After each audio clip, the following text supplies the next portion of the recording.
దోశలో బొద్దింక, బిర్యానీలో బల్లి, చట్నీలో పురుగు, వెజిటేరియన్ ఫుడ్ లో నాన్ వెజ్ పీసులు, కుళ్ళిన చికెన్. ఇది తెలుగు రాష్ట్రాల్లో నిత్యం హోటల్స్, రెస్టారెంట్లలో మనం చూస్తున్న పరిస్థితి. ఫుడ్ సేఫ్టీ అధికారుల మెరుపు దాడుల్లో వెలుగులోకి వస్తున్న నమ్మలేని నిజాలు. హైదరాబాద్ లో రోజు రోజుకు పెరిగిపోతున్న కల్తీ కహానీపై మా ప్రతినిధి నుమాన్ గ్రౌండ్ రిపోర్ట్.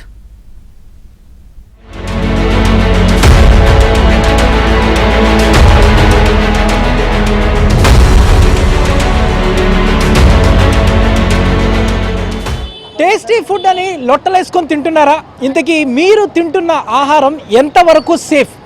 ఇటీవల గ్రేటర్ హైదరాబాద్లో ఫుడ్ పాయిజన్ కేసులు విపరీతంగా పెరగడం వెనుక కారణం ఏంటి?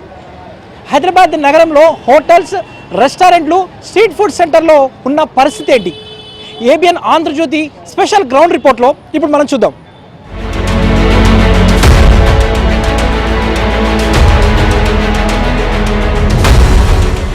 గ్రేటర్ హైదరాబాద్లో రోజు రోజుకు ఫుడ్ పాయిజన్ కేసులు పెరుగుతున్నటువంటి నేపథ్యంలో ఇటు ABN Andhrajyothi GHMC food safety అధికారులతో కలిసి ప్రత్యేకమైనటువంటి దాడులు నిర్వహించింది. ముఖ్యంగా హైదరాబాద్ నగరంలో ఎప్పుడూ రద్దీగా ఉండేటటువంటి ప్రాంతాలైనటువంటి దిల్సుఖ్ నగర్ కానివ్వండి, దాంతోపాటు ఎస్ఆర్ నగర్, మైత్రివనం, అమీర్పేట్, కేపీహెచ్బి లాంటి ప్రాంతాల మీద ప్రత్యేకంగా ఇప్పటికే జిహెచ్ఎంసీ ఫుడ్ సేఫ్టీ అధికారులు కూడా ప్రత్యేకంగా ఫోకస్ పెట్టినటువంటి పరిస్థితి ఉందని చెప్పొచ్చు. అసలు సిటీలో ఉన్నటువంటి హోటల్స్, రెస్టారెంట్స్, దాంతోపాటు స్ట్రీట్ ఫుడ్ సెంటర్లో ఎలాంటి పరిస్థితి ఉందనేది కూడా ఒకసారి మనము ఏదైతే జిహెచ్ఎంసీ ఫుడ్ సేఫ్టీ అధికారులతో కలిసి తనిఖీ అయితే చేద్దాము. సో ప్రస్తుతం మనము దిల్సుఖ్ నగర్లో ఉన్నాము. సో దిల్సుఖ్ నగర్ అనగానే ఇదంతా కూడా కోచింగ్ సెంటర్లకు హబ్ అని చెప్పొచ్చు. నిత్యం కూడా ఇటు విద్యార్థులు, దాంతోపాటు ఇతర ప్రాంతాల నుంచి వచ్చేటటువంటి నిరుద్యోగులు, అభ్యర్థులు అందరితో కూడా రద్దీగా ఉండేటటువంటి ప్రాంతం. సో ఈ ప్రాంతంలో అత్యధికంగా ఫుడ్ స్టాల్స్ అనేవి ఉన్నాయి. సో ముఖ్యంగా ఏదైతే ఇటీవల కాలంలో ఫుడ్ పాయిజన్ కేసులు నమోదవుతున్నటువంటి ప్రాంతాల్లో చూసుకుంటే మాత్రం ఎక్కువగా స్ట్రీట్ ఫుడ్ సెంటర్లు అనే చెప్పొచ్చు. ఎందుకంటే ఇటీవల కాలంలో బంజారా హిల్స్లో జరిగినటువంటి మోమోస్ తిన్నటువంటి ఘటనలో ఓ మహిళ మృతి చెందింది. దాంతోపాటు ఆ స్ట్రీట్ ఫుడ్ తిన్న తర్వాత, షవర్మా తిన్న తర్వాత దాదాపు 9 మంది ఆల్వాల్లో తీవ్ర అస్వస్థతకు గురయ్యారు. వీటన్నింటినీ పరిశీలిస్తే మాత్రం ముఖ్యంగా ఏదైతే స్ట్రీట్ ఫుడ్ సెంటర్ల మీదే ఎక్కువగా కంప్లైంట్స్ నమోదవుతున్నటువంటి పరిస్థితి. ఈ నేపథ్యంలో అసలు స్ట్రీట్ ఫుడ్ సెంటర్లో పరిస్థితి ఏ విధంగా ఉందనేది కూడా మనం చూపించే ప్రయత్నం చేద్దాం. ప్రస్తుతం మనం దిల్సుఖ్ నగర్లో ఉన్నాము. సో దిల్సుఖ్ నగర్లో ఉన్నటువంటి ఫుడ్ స్టాల్స్, ఫుడ్స్ ఏదైతే ఫాస్ట్ ఫుడ్ సెంటర్స్, దాంతోపాటు ఏదైతే రోడ్ సైడ్ ఉన్నటువంటి ఫుడ్ సెంటర్స్ ఏవైతే ఉన్నాయో వీటన్నిటిని కూడా జిహెచ్ఎంసీ ఫుడ్ సేఫ్టీ అధికారులు ప్రత్యేకంగా తనిఖీ చేస్తున్నారు. సో అందులో భాగంగానే ఇప్పటికే ఇటు ఫుడ్ సేఫ్టీ అధికారుల డ్రైవ్లో అయితే పూర్తిగా ఏదైతే కనీసం నాణ్యత అనేది పాటించట్లేదంటూ కూడా ఇక్కడ తెలుస్తున్నటువంటి పరిస్థితి ఉందని చెప్పొచ్చు. సో ప్రస్తుతం మనము ఏబిఎన్ స్క్రీన్లో చూడొచ్చు. ఏదైతే ఇటు దిల్సుఖ్ నగర్లో ఉన్నటువంటి ఫుడ్ స్టాల్స్ ఏవైతే ఉన్నాయో, ఫాస్ట్ ఫుడ్ సెంటర్ల మీద జిహెచ్ఎంసీ ఫుడ్ సేఫ్టీ అధికారులు తనిఖీలు నిర్వహిస్తున్నారు. సో ఇక్కడ ఎలాంటి పరిస్థితి ఉంది ఏంటి, సో అసలు అంటే వెంటనే తెలుసుకునేందుకు వీలుగా ఏదైతే సాస్ కానివ్వండి, దాంతోపాటు ఆయిల్స్, ఇవన్నీ కూడా వెంటనే శాంపిల్స్ తీసుకొని అప్పటికప్పుడు అవి అసలు ఎంతవరకు నాణ్యతగా ఉన్నాయి ఏంటి అనేది కూడా ఇటు జిహెచ్ఎంసీ ఫుడ్ సేఫ్టీ అధికారులు కూడా ఎప్పటికప్పుడు కూడా తెలుసుకునేటటువంటి ప్రయత్నం అయితే జరుగుతుంది. సో ప్రస్తుతం మనము చూస్తున్నాము. సో ప్రస్తుతం మనతో పాటు మాట్లాడడానికి జిహెచ్ఎంసీ ఫుడ్ సేఫ్టీ అధికారులు కూడా ఉన్నారు. వారితో కూడా మనము మాట్లాడదాము. అసలు ఆ తనిఖీల్లో కూడా ఏదైతే నేరుగా వెళ్ళేసి ఆ కిచెన్స్లో అక్కడ పరిస్థితి ఎలా ఉంది ఏంటి, ఎలాంటి జాగ్రత్త చర్యలు తీసుకుంటున్నారు ఏంటి అనేది కూడా ఇక్కడ పూర్తిగా నేరుగా వెళ్ళేసి రిఫ్రిజిరేటర్లో రోజుల తరబడి నిల్వ ఉంచినటువంటి చికెన్, మటన్, దాంతోపాటు ఇతర కూరగాయలు, సో దాంతోపాటు పన్నీర్ లాంటివన్నీ కూడా రోజుల తరబడి నిల్వ ఉంచుతున్నటువంటి పరిస్థితి ఉంది. ఈ నేపథ్యంలో జిహెచ్ఎంసీ ఫుడ్ సేఫ్టీ అధికారులకు పెద్ద ఎత్తున కూడా ఫిర్యాదులు అయితే వెల్లువెత్తుతున్నటువంటి నేపథ్యంలో ఇటు గ్రేటర్ హైదరాబాద్ వ్యాప్తంగా కూడా గత కొద్ది రోజులుగా ఇటు జిహెచ్ఎంసీ ఫుడ్ సేఫ్టీ అధికారులు, టాస్క్ ఫోర్స్ అధికారుల నేతృత్వంలో ప్రత్యేకంగా ఏదైతే ఒక డ్రైవ్ ని కూడా చేపడుతున్నటువంటి పరిస్థితి ఉందని చెప్పొచ్చు. అందులో భాగంగానే ఇటువంటి పరిస్థితి. సో ఈ నేపథ్యంలో అసలు ఇక్కడ పరిస్థితి ఎలా ఉంది ఏంటనేది కూడా మనం తెలుసుకుందాం. ప్రస్తుతం మనతో పాటు మాట్లాడడానికి ఫుడ్ సేఫ్టీ అధికారి కూడా ఉన్నారు, శృతి గారు. మేడం చెప్పండి, అసలు మొత్తం కూడా తనిఖీ చేస్తున్నారు. సో అసలు సిచ్యువేషన్ ఎలా ఉంది మేడం అసలు ముఖ్యంగా?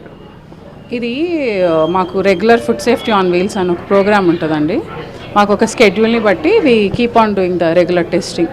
అయితే మనకి ఈ దాంట్లో ఈ ప్రోగ్రాంలో మెయిన్ ఇంటెన్షన్ ఏంటంటే అవేర్నెస్ కూడా క్రియేట్ చేయాలి. చాలామందికి తెలియక కూడా చేస్తుంటారు. అవేర్నెస్ క్రియేట్ చేస్తాం. ప్లస్ అవేర్నెస్ చేసిన వాళ్ళకి they are following or not కూడా మేము చెక్ చేస్తూ ఉంటాము. ఇప్పుడు మీరు చూసారు, ఇందాక మనం సాసెస్ అవన్నీ టెస్ట్ చేసాం. సబ్స్టాండర్డ్ క్వాలిటీ, కొంచెం క్వాలిటీ మార్చండి అని చెప్తాము. ఆ ఎగ్స్ ఇందాక డిస్కార్డ్ చేయించాము ఆన్ ద స్పాట్. ఎందుకంటే ఫుడ్ పాయిజనింగ్ అవ్వడానికి హై ఛాన్సెస్ ఉంటాయి ఎగ్ది. ముఖ్యంగా స్ట్రీట్ ఫుడ్స్ అనగానే ఎక్కువగా ఈ నూడిల్స్ కానివ్వండి, దాంతోపాటు ఇట్లాంటి మోమోస్, షవర్మా లాంటివి ఎక్కువగా ఉన్నాయి. ఇటీవల కాలంలో మనం చూసుకున్నట్లయితే ఇటు మోమోస్ తిన్నటువంటి ఘటనలో కూడా చాలా మంది అస్వస్థకు గురయ్యారు, షవర్మా తిన్న దాంట్లో కూడా. సో ముఖ్యంగా అలాంటి వాటి మీద ఏదైతే ఈ అరేబియన్ ఫుడ్స్ ఇలాంటి వాటి మీద కూడా సో ఎలాంటి దృష్టి పెడుతున్నారు, ముఖ్యంగా అవి ఫుడ్ పాయిజన్ కేసులు ఎక్కువగా నమోదవడం వెనక కారణం ఏంటని ఏమనుకుంటున్నారు? ఫుడ్ పాయిజన్ మెయిన్గా ఏంటంటే ఇప్పుడు మీరు చూస్తే వాళ్ళు ఇక్కడ చికెన్ వాడి నూడిల్స్ చేస్తున్నారు, ఎగ్స్ ఉన్నాయి. మేము వాళ్ళకి చెప్పేది ఏంటంటే ఫుడ్ పాయిజనింగ్ ఎందుకు అవుతుంది, ఆ ఫుడ్ అనేది ఒక సర్టెన్ 75-80 degrees వరకు కుక్ చేయాలండి. If they are not meeting the temperature అక్కడ ఫుడ్ పాయిజనింగ్ జరుగుతుంది. ఆ మయోనైజ్ మీరు అన్న మయోనైజ్ కూడా రా ఎగ్స్ వల్లే జరిగింది. ఫస్ట్ ఆఫ్ ఆల్ రా ఎగ్స్ యూజ్ చేసి చేసుకోవచ్చు, ఇప్పుడంటే బ్యాన్ అయింది, కానీ అవి క్లీన్గా పెట్టుకోవాలి. ఇప్పుడు అతను అన్నారు మా వెండర్ వచ్చి వేసి వెళ్ళింది మేడం అని. వెండర్ తీసుకునేప్పుడు ప్రతి ఒక్క షాప్ వాళ్ళ రెస్పాన్సిబిలిటీ అండి అది. They are serving food to the public. కాబట్టి నీట్, క్లీన్ అండ్ హెల్దీ కాకపోయినా clean and neat food serve చేయాలి. నేను ముఖ్యంగా చెప్పేది ఏంటంటే they come here for studies అని హాస్టల్స్లో ఉంటారు, దే పే సమ్ మనీ. అనవసరంగా ఫుడ్ తిని వాళ్ళు they can't get hospitalize, right, health పాడవుతుంది. ఇచ్చే ఫుడ్ ప్రాపర్గా ఇవ్వండి. కలర్స్ కూడా మనం last time same shop inspect చేశాను నేను, కలర్స్ వాడొద్దని మనం అప్పుడే సీరియస్ ఇన్స్ట్రక్షన్స్ ఇచ్చాము. ఈయనకు ఆల్రెడీ ఒక ఎస్టీసీ కేసు కూడా వేసాం హెచ్ఎంసీ బైలా ప్రకారం. కలర్స్ అయితే వాడట్లేదు, బట్ ఇంకా హైజీన్ మీద ఫోకస్ చేయాలి. Hygiene is the basic and utmost important thing. ఆ సాసెస్, ఆ బాటిల్స్ ఉన్నాయి కదా అవి మార్చండి అని చెప్పా. మీరు చూస్తే ఆ కూల్ డ్రింక్స్ తాగిన బాటిల్స్లోనే పెడతారు. I asked him to change everything. Basic hygiene ఎక్కువ అడగట్లేదు, మనం హైఫై అడగట్లేదు, కానీ బేసిక్ హైజీన్. డస్ట్బిన్స్ క్లోజ్ చేయండి, ఫుడ్ ఏదైనా ప్రిపేర్డ్ ఫుడ్ ఉంటే క్లోజ్ చేయండి. They are very close to the main road. ఆ డస్ట్ వచ్చి పడుతుంటుంది కాబట్టి గ్లాస్ ఇలా అక్కడ ఉంది కదా ఆ గ్లాస్ కంటైనర్స్లో పెట్టడం, అలాంటి ప్రాక్టీసెస్ చేయాలి. ఇక్కడ పరిస్థితి ఇలా ఉంటే కొన్ని రెస్టారెంట్స్, హోటల్స్ పరిస్థితి మాత్రం చాలా దారుణంగా, అంటే మీరు రెగ్యులర్గా డ్రైవ్ చేస్తూనే ఉన్నటువంటి పరిస్థితి. సో అక్కడ అలాంటి వాటి మీద ఎలాంటి చర్యలు తీసుకుంటున్నారు, వాళ్ళకి ఏం చెప్తున్నారు? వాళ్ళకి penalties different, depends on the size of establishment. మనం అప్పుడు వెళ్ళగానే ఇన్స్పెక్షన్స్లో the violation is too severe, మనకి ఎఫ్ఎస్ఎస్ఏ యాక్ట్ ప్రకారం విల్ లిఫ్ట్ ద శాంపిల్స్, లేదంటే మనము అడ్జుడికేషన్ చేస్తాం. పెనాల్టీ అప్ టు 5 lakhs ఉందండి if there are severe hygiene violations. కానీ ఇంకా టెంపరేచర్కి సంబంధించి ఏదైనా వైలేషన్ ఉంది, రా మెటీరియల్కి కూడా సంబంధించి వైలేషన్స్ ఉంది, రికార్డ్స్ మెయింటైన్ చేయకపోతే that is also violation. We take them to the additional collector. అంటే మీరు ఇటీవల కాలంలో ఎక్కువగా ఇటు హోటల్స్లో కానీ రెస్టారెంట్స్లో కానీ ఎక్కడ గుర్తించారు మేడం? అంటే ఎక్కువగా అంటే నీట్నెస్ కానివ్వండి, హైజీనిక్ ఎక్కడ పాటించే ఎక్కువగా మీరు గుర్తించినవి ఏమున్నాయి? యాక్చువల్గా ఇప్పుడు ఏదో కంప్లైంట్ వస్తేనే I don't inspect the establishment అండి. నా డే టు డే వర్కే మేము ఇన్స్పెక్టింగ్ ద ప్రిమిసెస్. ఇప్పుడు మలక్పేట్ సర్కిల్ ఉంది, స్టార్టింగ్ ఫ్రమ్ చాట్బండి టు ఒక మంచి 5 star రెస్టారెంట్స్ వరకు ఇన్స్పెక్ట్ చేస్తుంటాము. వాళ్ళ పరిధిలో ఏదైతే హైజీన్ మెయింటైన్ చేయాలి అంటే I will instruct them very strictly. ముఖ్యంగా ఈ అల్లం వెల్లుల్లి పేస్ట్ కూడా మేడం సో చూస్తున్నాము. సో అందులో పూర్తిగా సింథటిక్ లాంటి కలర్స్ కూడా వాడుతున్నట్లు కూడా ఇటు రాజేంద్ర నగర్లో కొన్ని డ్రైవ్స్లో కూడా మీరు తెలుసుకున్నారు. సో అలాంటి వాటి మీద ఎలా తెలుసుకుంటున్నారు? మరి మనకైతే ఇప్పుడు రెగ్యులర్ ఇన్స్పెక్షన్స్లో అయినా we'll come to find out it, అల్లం వెల్లిపాయ పేస్ట్ కానీ ఇంకేదైనా మ్యానుఫ్యాక్చరింగ్, లేదంటే we'll get the information through task force అండి, పోలీసు వాళ్ళ ఇన్ఫర్మేషన్ ఇస్తే we're going to the premises and checking everything. ప్రధానంగా మీరు అంటే నేరుగా ఫీల్డ్లోకి వెళ్ళేసి సో అక్కడికక్కడ టెస్టులు కూడా చేస్తున్నారు, కొంత సాస్ కానివ్వండి, సో ఆయిల్స్కి సంబంధించినటువంటి, పాలకు సంబంధించి అసలు ఎట్లా తెలుసుకుంటారు? ఇది మనకి ఎఫ్ఎస్డబ్ల్యూ అని ఫుడ్ సేఫ్టీ ఆన్ వీల్స్ అండి ఇది. అయితే మనకి ఏంటంటే ఈ ఎక్విప్మెంట్ ఇది బ్రిక్సోమీటర్. అయితే ఇప్పుడు మనకి ఎఫ్ఎస్ఎస్ఏ యాక్ట్ ప్రకారం సాసెస్లో టోటల్ సాల్యుబుల్ సాలిడ్స్ అని ఒక పారామీటర్ ఉంటుంది, దానికి ఒక స్టాండర్డ్ సెట్ చేశారు ఎఫ్ఎస్ఎస్ఏ వాళ్ళు, దాన్ని వీళ్ళు ఫాలో చేయాలి. కాకపోతే ఇప్పుడు ఈ సాసెస్ అయితే నాకు తెలిసి ఇవి సబ్స్టాండర్డే ఉన్నట్టు వాళ్ళకి చెప్పాలండి. వాళ్ళు ఏంటంటే మార్కెట్లో ఏది తక్కువ దొరికితే అది తీసుకుంటున్నారు. మనం ఒకసారి చెప్తే థెల్ చేంజ్. ఎందుకంటే సైకిల్ ఆయిల్ కూడా అనేది కొంత కనిపిస్తుంది. లేదండి ఈ మధ్య నాసి బికాస్ ఆఫ్ గ్రోన్ అవేర్నెస్, నేనే కాదండి, there are lot of must colleagues ఉన్నారు ఆ different all the circles throughout GHMC. Oil గురించి చాలా స్పెసిఫిక్గా వీఆర్ క్రియేటింగ్ అవేర్నెస్. మీరు అంటే ముఖ్యంగా ఇది ఓల్డ్ సిటీ లాంటి ఈ ప్రాంతాల్లో సో రెగ్యులర్గా ఎన్ని కేసెస్ బుక్ చేస్తున్నారు? పెనాల్టీస్ కానీ ఫైన్స్ ఎట్లా ఉంటుంది? There are some 18 cases book అయ్యాయి penalty. They are in front, మనము అడిషనల్ కలెక్టర్ గారి దగ్గర ఫైల్ చేసి ఉన్నాము. Will get them penalized. Unsafe cases ఒక 2 ఉన్నాయండి, క్రిమినల్ కేసెస్.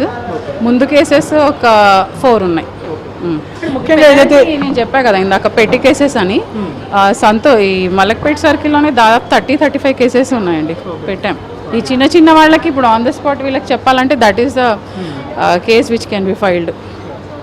అంటే చికెన్ మంచూరియా కానివ్వండి, వెజ్ మంచూరియా లాంటిలో ముఖ్యంగా ఇది కలర్స్ వాడకం అనేది కొంత ఎక్కువగా ఉంటుంది ఎక్కడ చూసుకున్నా కూడా ఫాస్ట్ ఫుడ్ సెంటర్లో. సో ముఖ్యంగా ఆ వాడకం ఎంత మోతాదు వరకు ఉంటే బాగుంటుంది, ఒకవేళ అసలు అది వాడటం వల్ల ఎలాంటి ప్రమాదాలు ఉంటాయి? First of all food business operators అంటే బిజినెస్ చేసే వాళ్ళకి తెలియని విషయం ఏంటంటే కలర్ యాడ్ చేస్తున్నారు. దే డోంట్ నో అది దానికి ప్రొహిబిషన్ ఉందనే విషయం తెలియదు, మేము చెప్తున్నాం.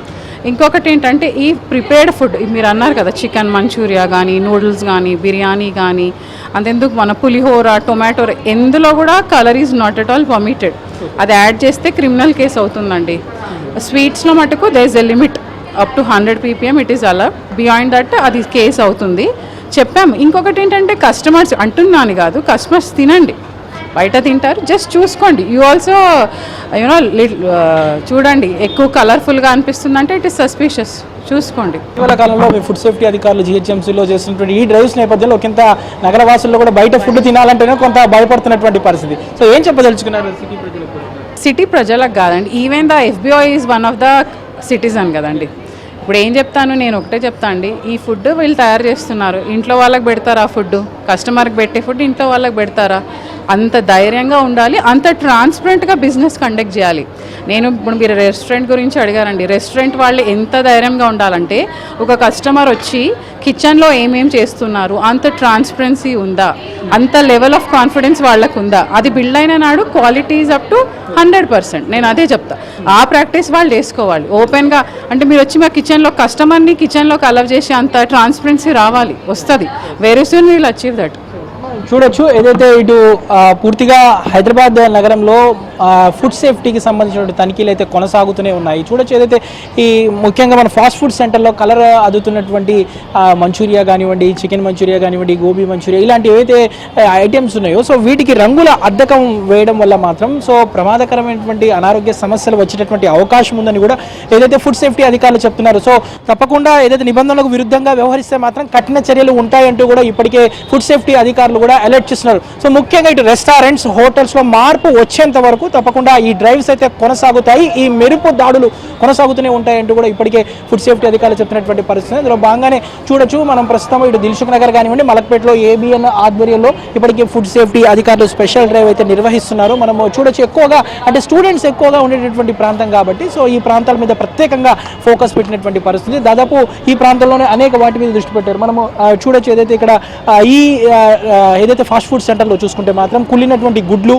దాంతోపాటు రోజుల తరబడి ఫ్రిడ్జ్లో నిల్వ ఉంచినటువంటి ఆహార పదార్థాలు కూడా ఇక్కడ లభ్యమైనటువంటి పరిస్థితి. సో వీటన్నిటి శాంపిల్స్ సేకరించి ల్యాబ్కు పంపించిన తర్వాత సో వీటి మీద తప్పకుండా చర్యలు తీసుకుంటాము. సో ఇప్పటికే దాదాపు ప్రతిరోజు 20 నుంచి 30 పెనాల్టీ కేసులు విధిస్తున్నాము, వారి మీద క్రిమినల్ కేసులు కూడా విధిస్తున్నట్లు కూడా GHMC ఫుడ్ సేఫ్టీ అధికారులు అయితే చెప్తున్నటువంటి పరిస్థితి. ఇటీవల కాలంలో NCRB వెల్లడించినటువంటి లెక్కల్లో చూసుకుంటే హైదరాబాద్ నగరం ఫుడ్ సేఫ్టీ విషయంలో దాదాపు లాస్ట్ ప్లేస్లో ఉన్నటువంటి పరిస్థితి. దేశవ్యాప్తంగా దాదాపు 19 నగరాల్లో ఏదైతే ఫుడ్ సేఫ్టీకి సంబంధించినటువంటి NCRB సర్వే చేపడితే అందులో హైదరాబాద్ నగరం లాస్ట్ ప్లేస్లో ఉన్నటువంటి పరిస్థితి. దాదాపు 84% మంది నిత్యం కూడా ఫుడ్ పాయిజన్ కేసులతో ఏదైతే అస్వస్థతకు గురవుతున్నట్లు కూడా ఇటీవల కాలంలో నేషనల్ క్రైమ్ బ్యూరో రికార్డ్స్ చెప్పినటువంటి సర్వేలో ఆందోళన కలిగిస్తున్నటువంటి పరిస్థితి. సో ఇదిలా ఉంటే ఈ నేపథ్యంలో హైదరాబాద్ నగరంలో బిర్యానీ అనేది హైదరాబాద్కి ఫేమస్ అని చెప్పొచ్చు. అలాంటి హైదరాబాద్ బిర్యానీ బ్రాండ్ ఇమేజ్ కూడా దెబ్బతింటున్నటువంటి నేపథ్యంలో ఇటు GHMC ఫుడ్ సేఫ్టీ పూర్తిగా అలర్ట్ అయినటువంటి పరిస్థితి. సో నాన్ స్టాప్గా మెరుపు దాడులు అయితే ఇటు హైదరాబాద్ నగర వ్యాప్తంగా